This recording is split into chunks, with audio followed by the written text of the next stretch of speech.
Tuwapigie ndugu zetu hawa makofi jameni kwa kutuzungumzia. Asante sana.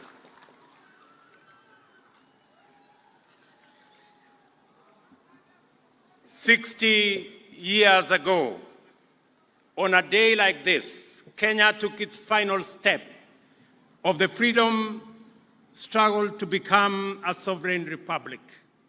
I am delighted to have the privilege of leading our nation in celebrating this milestone in our journey to national independence. According to the vision of our forefathers who fought for this country's freedom, independence was intended to bestow on us the gift of political as well as economic self-determination. This anniversary gives us the opportunity to gather as a family and reflect together on how we have fared over the course of 6 decades. It is clear that we have made undeniable progress on many fronts, and as a result, our nation has come a long way in the right direction. Before that first Jamhuri Day, Kenya's sovereignty was exercised by an unelected foreign and colonial power for the benefit of an occupying minority. We have since matured from a single-party state to a competitive, multi-party democracy and a devolved system of governance with robust checks and balances under the Constitution that was ratified by the people of Kenya in the year 2010. Along with the maturity of our democracy, Kenya's institutions of governance have evolved significantly. Parliament, for example, is now, more than ever, an independent, assertive organ of government with its own calendar and its own budget. As a result of this autonomy, party positions on important national issues are much more clearly defined. And whenever circumstances and the national interest demand, bipartisan engagement across the political divide is pursued in a structured manner. Proposals currently before Parliament on the enhancement of the autonomy of our county assemblies prove that our assemblies at the county level are also making encouraging progress in their maturation into independent watchdogs, policymakers, and representatives of people at our counties. Devolution is growing its roots deeper to connect with the soul and spirit of our nation. We have consistently allocated more resources and made them available on time, and supported measures to further empower county assemblies to become good stewards. Our political culture has also evolved considerably. We are now committed to making sure that at every election, our democratic competition is less about personalities and tribes and more about issues and the national interest. As a result, the last general election, which serves as a very solid beacon of this new direction, reflects the true will and confidence of the people of Kenya in democracy. Without the rule of law, ladies and gentlemen, our democracy falls short of serving us as a people. The judiciary, which is our nation's foremost anchor of the rule of law, continues to grow in its capacity to authoritatively discharge its constitutional mandate and make justice a right of every Kenyan. To provide effective and efficient services to the people, we have enhanced resources available to the judiciary, promoted respect for its independence, and submitted to its authority in order to deepen our credentials as a nation guided by the rule of law. To complete this framework of institutions designed to safeguard and promote constitutionalism and the rule of law, our constitutional commissions and independent officers have evolved to discharge their mandate in accordance with the Constitution and in the most constructive manner in support of good governance. The IEBC, Commission for Revenue Allocation, the Salaries Remuneration Commission, among many, have lived up to their constitutional expectations and Kenyans' aspirations. Today, there is much to celebrate about the strides we have made for the last 6 decades. The democratic credentials of our political culture are solid and our institutional maturity beyond any doubt. Fellow countrymen and women, 60 years ago, we certainly were far from where we are today. The progress we have made is undeniable. Our peers at that time, nations like South Korea, Singapore, and Malaysia, have similarly made immense progress in democratic and institutional maturity. They have, however, made much more economic progress than we, and as a consequence, we are much more advanced today. They are much more advanced today than we are. The point at which we stand today is the culmination of the collective endeavor of our nation's founding generation and those that came after them. The vision which inspired their struggle and sacrifice was one of a united, free, democratic, and economically prosperous nation. They fought for true sovereignty, which envisioned political democracy and economic prosperity.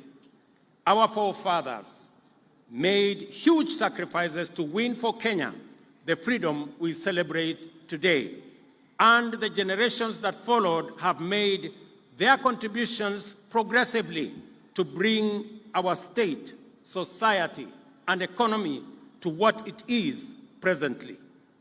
We gather today to express our gratitude, celebrate their legacy, and contemplate our contribution to accelerating future progress.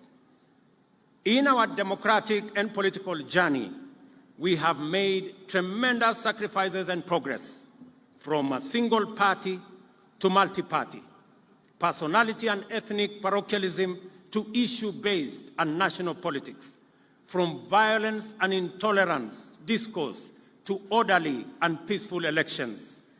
However, we have not made as much progress with our economy. Our savings as a percentage of GDP is dismal. The gap between the rich and the poor has not reduced.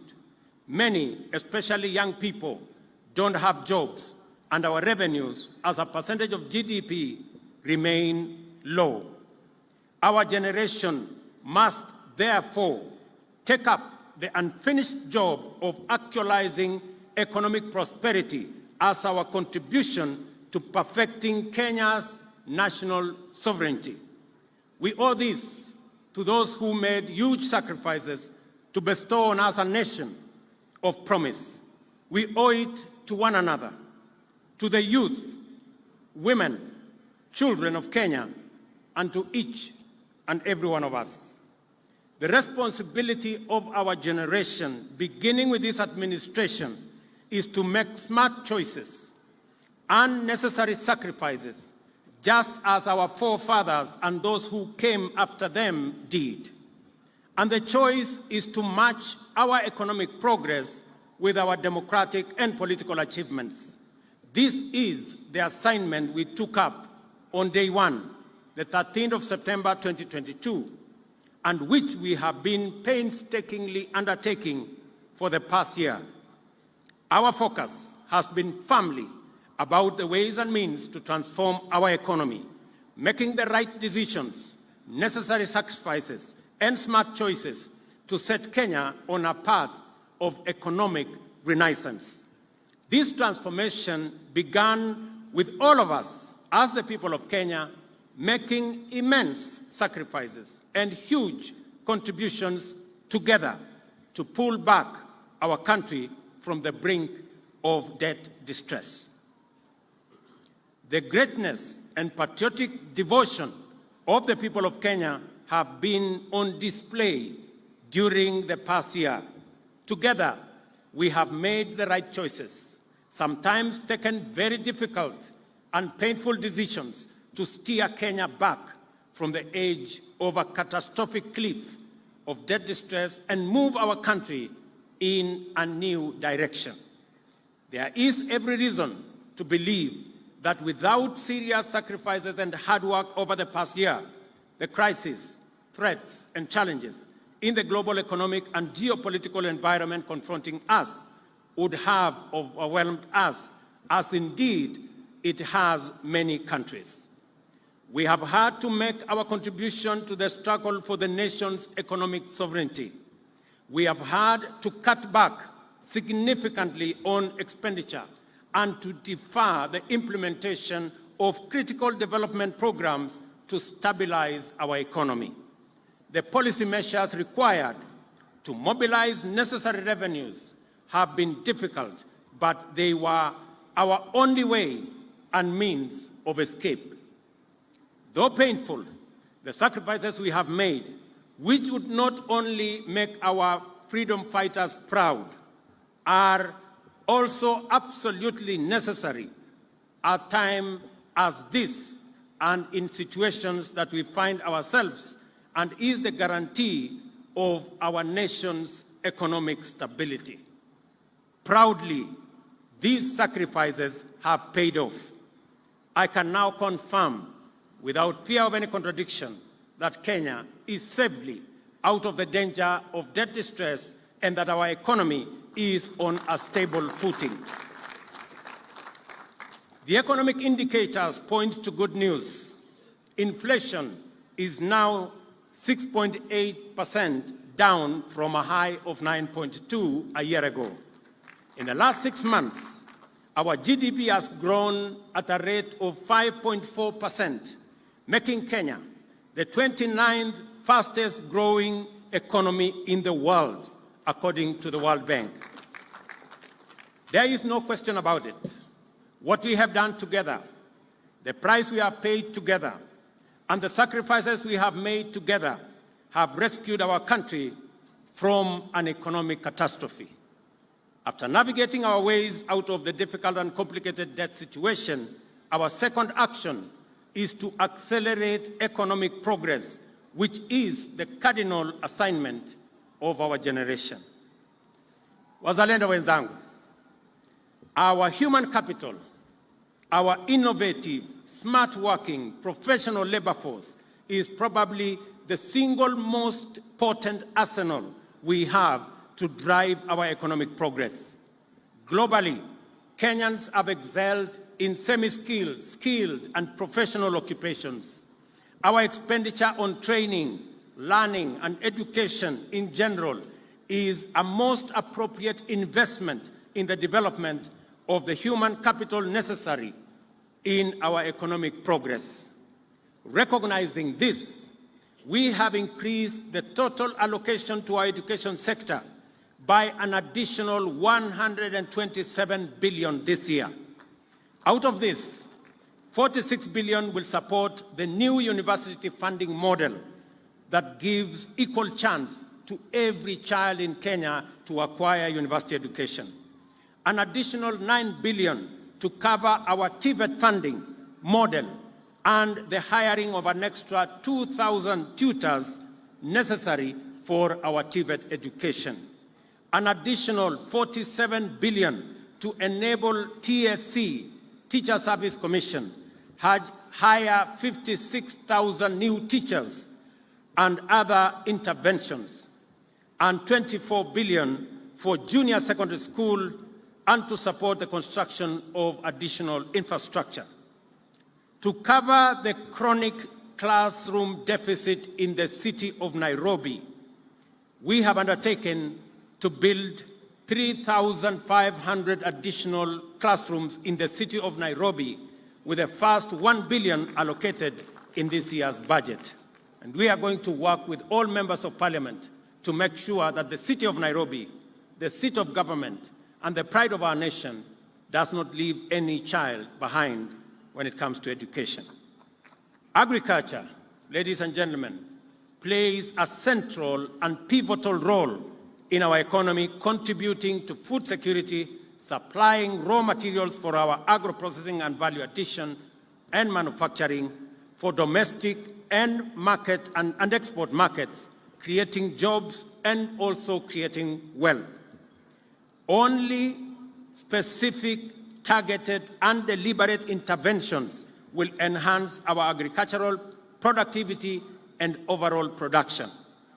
This began with the registration of farmers, provision of crop-specific fertilizers, reforms in the tea, coffee, sugarcane, and edible oil sector, provisions of mobile dryers, and other interventions underway across the nation so as to reduce the cost of food, which consumes 56% of household incomes, to reduce by half our food import bill, which today stands at Kenya shillings 500 billion, and also to increase our exports.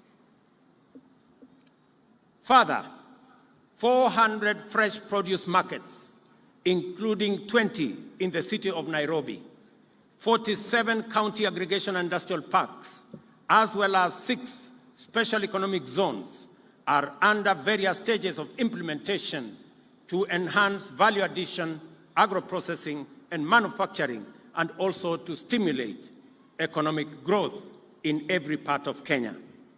Economic productivity and general well-being are significantly hampered by a population that is prone to ill health. Individual and family medical expenditure drain household incomes and erode family savings, in many cases leading to financial ruin and destitution. Fellow countrymen, our universal health coverage plan seeks a paradigm shift in the provision of health care from curative to a largely preventive and promotive approach. Our radical transformative plan has seen the enactment of 4 acts of parliament, which I thank our legislature, as well as the rollout of 100,000 community health promoters, for which I thank all county government for participating. I commend counties who have already paid community health promoters their stipends and commit that the national government will pay our portion beginning the end of this month. The laws we have enacted now provide a framework in the Emergency, Chronic, and Critical Illness Fund that will liberate the people of Kenya from the burden of catastrophic hospital bills in the treatment of conditions like cancer, diabetes, hypertension, and other critical and chronic conditions. Additionally, the new funding model that is fair, equitable, and progressive will see the government of Kenya, for the first time, pay the cost of health insurance for all vulnerable Kenyans who have no ability to pay. Those currently paying 500 will have their contributions reduced, with the least paying Kenya shillings 300. To enhance efficiency and eliminate pilferage in the healthcare system, the new digital law will underpin the digitization of the entire health service delivery framework. While empirical evidence, ladies and gentlemen, shows us that economic growth has the potential to create jobs, and the measures enumerated above will create opportunities for employment, these interventions on their own will not create the kind and scale of employment needed to deal with unemployment in Kenya today. For employment and job creation to be at the scale necessary to make a significant dent on our unemployment status, and deal effectively with prevailing challenges, our interventions must be ambitious and systematic, consistent and intentional, as well as deliberate and progressive. Kenyans, our housing program is fundamentally a massive, deliberate and systematic job creation mechanism. Apart from the thousands of direct employment opportunities in construction and associated services, the housing scheme directly supports the formal and informal manufacturing of materials, fixtures, fittings, and accessories required in construction. Those employed range from architects, engineers, quantity surveyors, site workers, artisans, fabricators, electricians, plumbers, and many more. The housing program is a bottom-up job creator. There are 33 active housing development sites already employing 120,000 people in various parts of the country.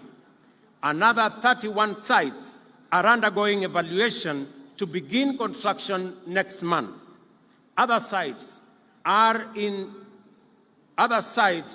various stages of design across the country. By next year, the entire country, in our estimation, will be a bustling construction site with housing projects proceeding in every county and every constituency. Our strategic focus is to construct hundreds of thousands of housing units while creating millions of jobs across Kenya. Remember, South Korea, Singapore, and Malaysia undertook these major housing works some 40 years ago, and that is why their economies, among many other factors, are ahead of us. Yesterday, ladies and gentlemen, I signed into law amendments to the National Government County Constituency Development Fund Act, which set out a framework to anchor the development of ICT hubs in each of the 1,450 wards in the country. I salute members of Parliament for the partnership to expand our digital superhighway infrastructure to provide training opportunities and create thousands of digital job opportunities for young people across Kenya. We are also rolling out our world-beating athlete, Faith Kipyegon, the rank and status of Elder of the Order of the Golden Heart,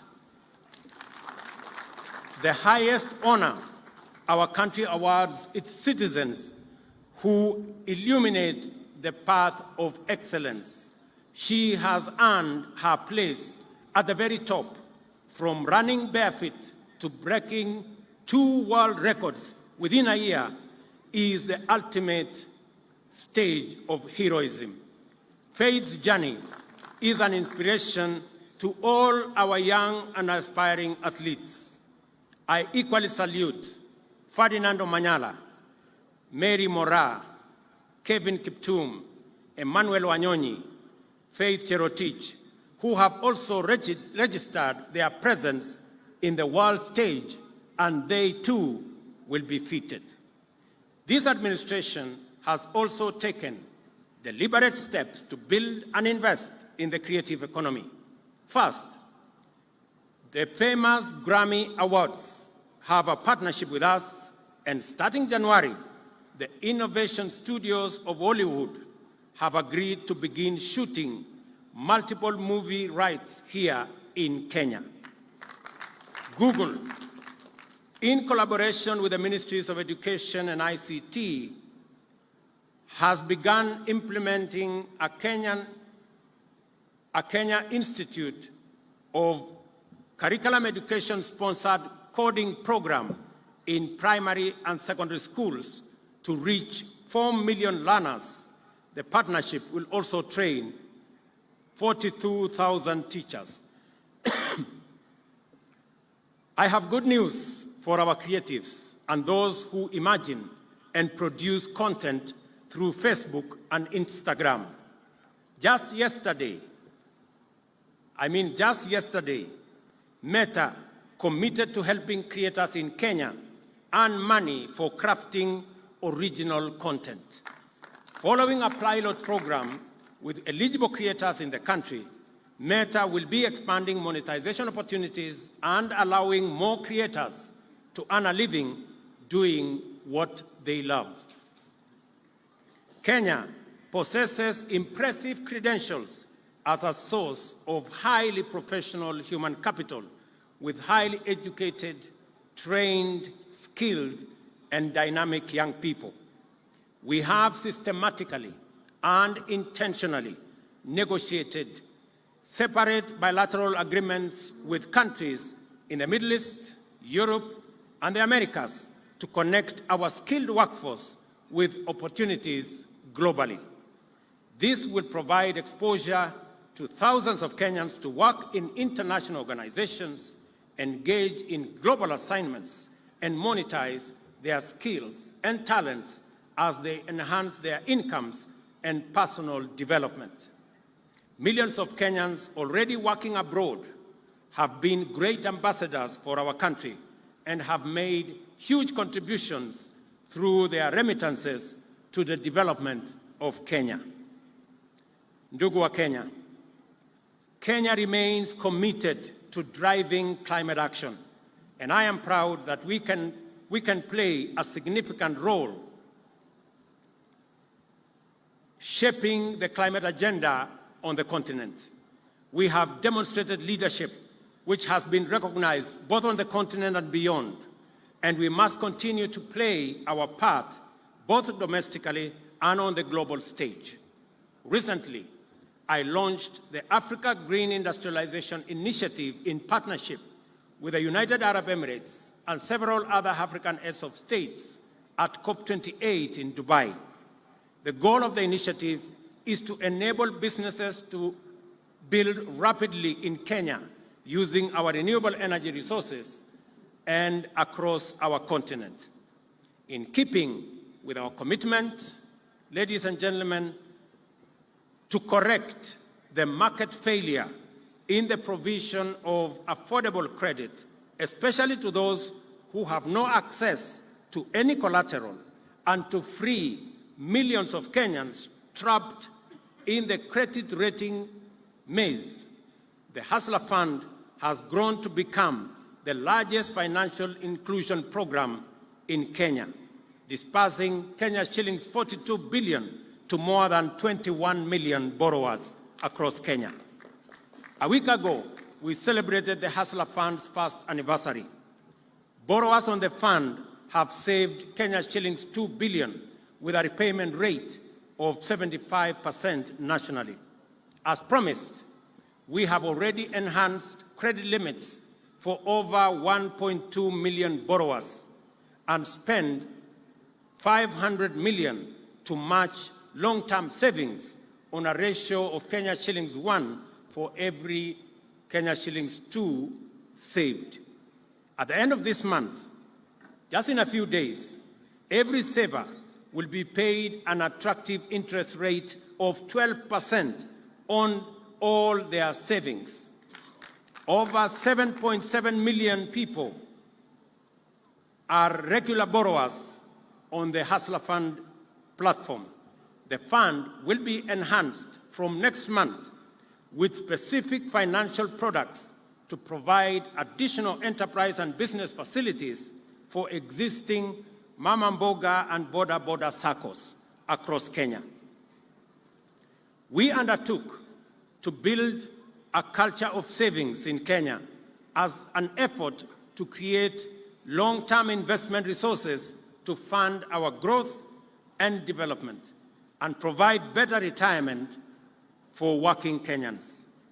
The new NSSF contribution model has enhanced monthly contributions by 4.5 times. Consequently, the fund will raise an additional 400 billion in the next 5 years, tripling the value of the fund from 300 billion to over 1 trillion by 2027. Furthermore, Our countrymen and women no longer have to wait for over 3 months to receive their retirement benefits.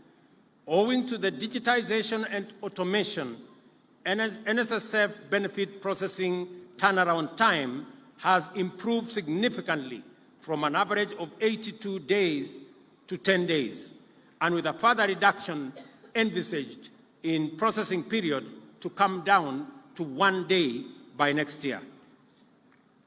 We are also undertaking the expansion of retirement benefits coverage to 15 million Kenyans currently active in the informal sector through product innovation and bottom-up enrollment strategies at the grassroots level. Ladies and gentlemen, we made a commitment to our dear citizens who are elderly, orphaned, and those who live with severe disability that they shall receive their social protection stipends before public servants, including the President, receive their salaries. We have kept our word and delivered on this commitment. Consequently, all the 1,200,000 eligible beneficiaries now receive their stipends on time before we are all paid as public servants.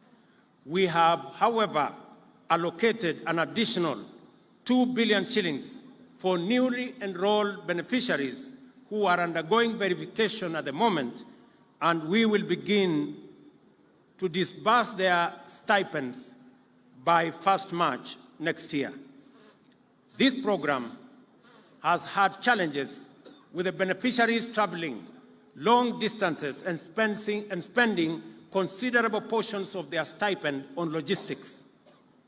Working with Safaricom, we have structured a new delivery mechanism for all our stipend-earning beneficiaries to receive their stipends from M-Pesa agents in their localities. Orphans and persons living with severe disability will begin using this new mechanism this month in a few days. The elderly will, however, start in January because the process is being finalized. I commend Safaricom for demonstrating corporate patriotism and providing this service free of charge. Ndugu wa Kenya, Kenyans are doing their part to support the effort to stabilize and grow our economy. Their sacrifices and contributions are essential and must be honored. We are therefore taking strong measures to ensure that all public resources are administered transparently, efficiently, and in a secure manner. One of our best interventions is the use of digital technology and the migration of all government services and revenue collection to a single pay bill. Since this measure was implemented, we have witnessed a significant rise in total revenues collected. Besides enhancing revenue collection, digitization has eliminated revenue leakage through corruption and theft. It is most important that we sustain this progress in promoting integrity, transparency, and efficiency in resource management. And for this reason, I direct that all agencies observe the December 31st deadline to finalize the migration to e-Citizen platform. It is only right that I match this admirable commitment by the people of Kenya to do their part in getting the economy going and give an assurance that all taxes collected by government shall be put to their intended use and that no single shilling, no Kenyan shilling, shall be lost through embezzlement, theft, or corruption. I urge our justice, law, and order institutions led by the judiciary and the anti-corruption agencies to discharge their mandate without fear, favor, ill will, or prejudice. I also give my personal undertaking to support the timely prosecution of all those involved in corruption without regard to their social, economic, ethnic, political status, or connection, or any other consideration whatsoever. This is the minimum that is expected of us in fulfillment of our constitutional mandate, and Kenyans deserve no less. The story of our nation's sovereignty cannot be fully told without mentioning the fundamental character of our territorial integrity, economic prosperity, political democracy, the rule of law, and the integrity of our social fabric. Our national security apparatus have remained a strong shield against terrorism, crime, and insecurity. As we continue to invest resources into the security sector, we continue to expect continuous improvement in its overall capacity to keep our nation's boundaries inviolable, our people's lives and property safe and secure. I cannot forget the public service. Every member of our civil service has been entrusted with a rare opportunity to make their unique contribution to national transformation. As such, they are at a most advantageous position to demonstrate our national values and principles of governance for the benefit of all Kenyans. Today, I appreciate you for being loyal servants, dependable professionals, and true patriots, and urge you to do more as our people's partners in the transformation of Kenya. Much has been given to you by the people of Kenya, and therefore, much more is expected of you. On behalf of the people, I shall hold you to the highest standards of efficiency, effectiveness, transparency, and accountability in serving our nation. Ladies and gentlemen, infrastructure development is a critical enabler for transformation of agriculture, delivery of health, job creation, and overall economic growth. As a result, our investment in road and rail network, electricity generation and connection, and water harvesting, storage, and reticulation continue to be a critical component of our development strategy. A comprehensive multi-year plan is progressively being implemented to support the overall socio-economic development of the country. Our world, ladies and gentlemen, our world and the good in it belongs to those who are not shy to embrace globalization. Kenyans have shown time and again that we are not afraid of the world beyond our borders. We venture abroad fearlessly and warmly welcome our visitors from near and far. This is not by accident. The scientific history account of early humanity is told by various archaeological sites in our country. In short, we are the first home of all humanity, and we joyfully embrace our ancestral task of welcoming humanity home. That Kenya is the home of humanity is a scientific fact that fills us with pride and underscores our rich heritage.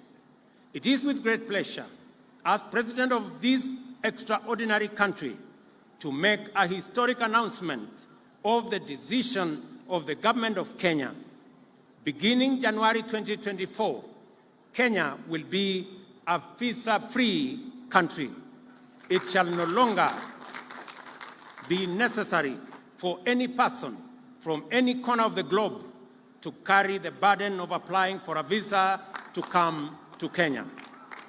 To echo the call of the Turkana people to the world, Tobongu Lore, a simple message to humanity, welcome home. This is why the government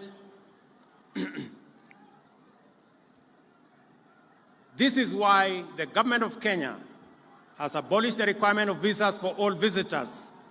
To implement this new policy, we have developed a digital platform to ensure that all travelers to Kenya are identified in advance on an electronic platform. Consequently, all travelers will obtain electronic travel authorization as they come to Kenya. Ladies and gentlemen, I have set out an account clearly showing that although much remains to be done to bring economic progress up to the level of our political maturity and to transform our economy to the ranks of our historical peers globally, we nevertheless have real cause to celebrate the contributions made by each one of us to the collective national endeavor in keeping with the aspirations of the brave and indomitable patriots who set us on this path to national glory. We must now go forth with greater resolve, inspired by the heroic achievements of those who came before us, affirmed by the confidence that our work matters for increasing our heritage and glory, encouraged by the progress we are making, and determined to accomplish our generation's solemn obligation to make this nation a true jamhuri of people, free, prosperous, secure, and democratic. Ladies and gentlemen, I conclude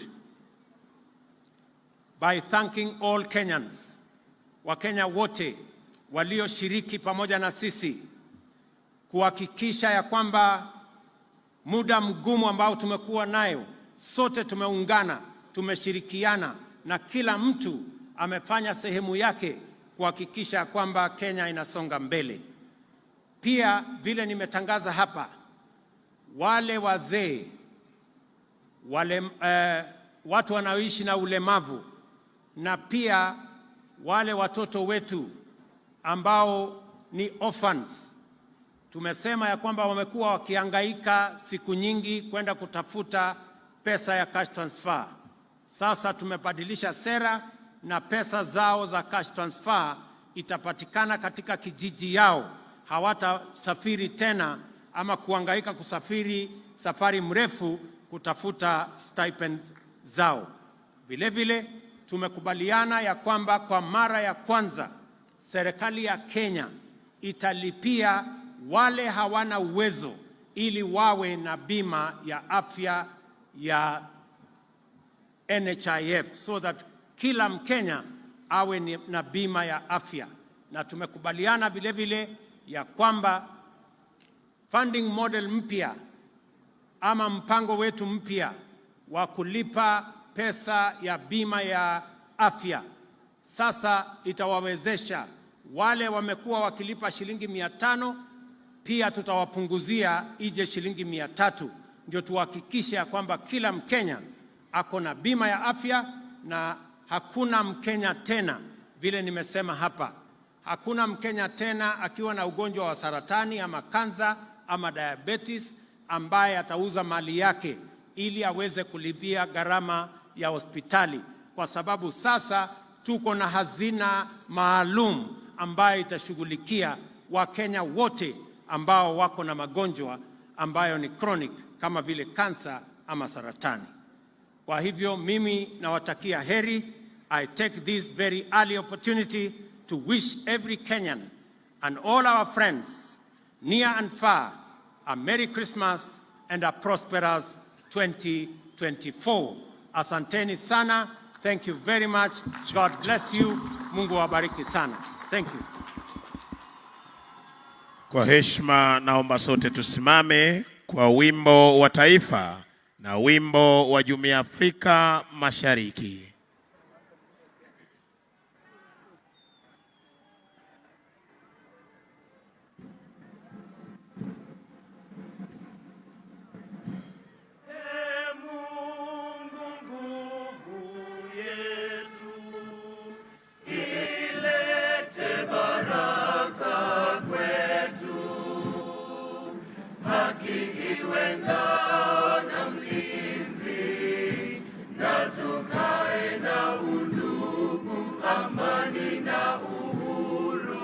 raha tupate na ustawi.